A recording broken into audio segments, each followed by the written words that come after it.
சகோதரர் பக்தசிங் அவர்களின் ஊழியத்திலிருந்து விடாய் துண்டிக்கேற்ற வார்த்தைகள். செப்டம்பர் மாதம் 27ஆம் தேதி.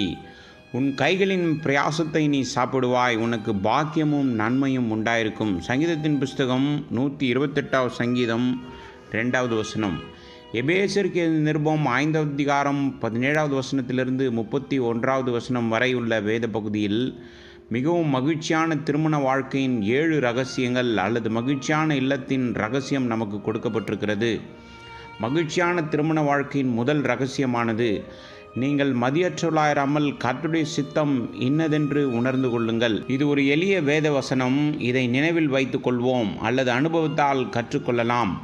நம்முடைய வீடு, வேலை, வணிகம் அல்லது வேறு எந்த செயலிலும் நீங்கள் வெற்றி பெற விரும்பினால் இந்த வசனத்தை நினைவில் கொள்ள வேண்டும். தேவனுடைய சித்தம் என்ன என்பதை புரிந்து கொள்ளுங்கள். யாராவது உங்களிடம் கேள்வி கேட்டால் தேவ சித்தத்தை எப்படி கண்டுபிடிப்பது என்று உங்களுக்கு தெரியுமா? நீங்கள் என்ன சொல்வீர்கள்? நீங்கள் தேவ சித்தத்தை கண்டுபிடித்தீர்கள் என்பதை நிரூபிக்க முடியுமா? சித்தம் நிறைவேறட்டும் என்று சொன்னால் மட்டும் போதாது. தேவனுடைய சித்தம் என்ன என்பதை நீங்கள் புரிந்து கொள்ள வேண்டும் என்று தேவனுடைய வார்த்தை சொல்கிறது. இதனால்தான் தேவனுடைய சித்தத்தை கண்டுபிடிக்க நமக்கு உதவ பரிசுத்த ஆவியின் வரம் நமக்கு இருக்க வேண்டும். இல்லையெனில் நாம் நமது பணத்தையும் சக்தியையும் தேவையற்ற காரியங்களில் வீணாக்குவோம். 1932ஆம் ஆண்டு வெட்கக்கேடான காரியங்களுக்காக என் நேரத்தையும் சக்தியையும் பணத்தையும் பலமுறை நான் வீணடித்தேன். ஆனால் தேவனுக்கு நன்றி, ஒரு நாள் அவர் நான் என்னுடையவன் அல்ல என்று எனக்கு கற்றுக் கொடுத்தார். மேலும் ஒவ்வொரு காரியத்திலும் அவருடைய முழுமையான சித்தத்தை கண்டறியவும் அவர் எனக்கு கற்றுக் கொடுத்தார்.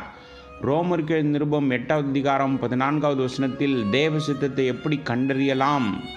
மேலும் எவர்கள் தேவனுடைய ஆவியினால் நடத்தப்படுகிறார்களோ அவர்கள் தேவனுடைய புத்திரராயிருக்கிறார்கள். நாம் பரிசுத்த ஆவியானவரால் சூழப்பட்டிருக்க வேண்டும்.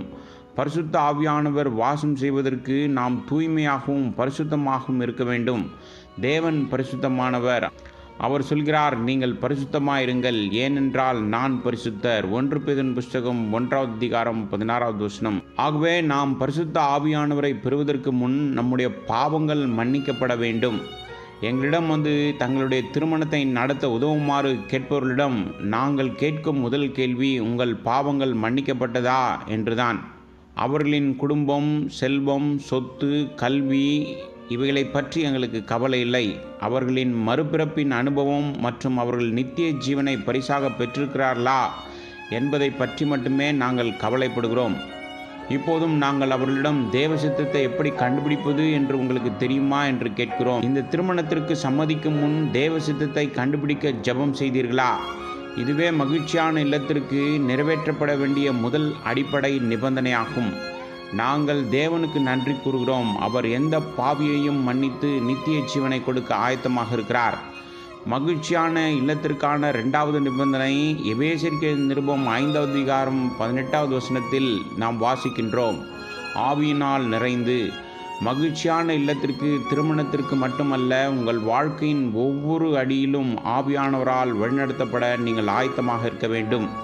எல்லாவற்றிலும் நீங்கள் ஆவியானவரால் வழிநடத்தப்பட வேண்டும். நல்ல மனுஷனுடைய நடைகள் கர்த்தரால் உறுதிப்படும், அவனுடைய வழியின் மேல் அவர் பிரியமாயிருக்கிறார். சங்கீதத்தின் புஸ்தகம் 37வது அதிகாரம் 23வது வசனம்.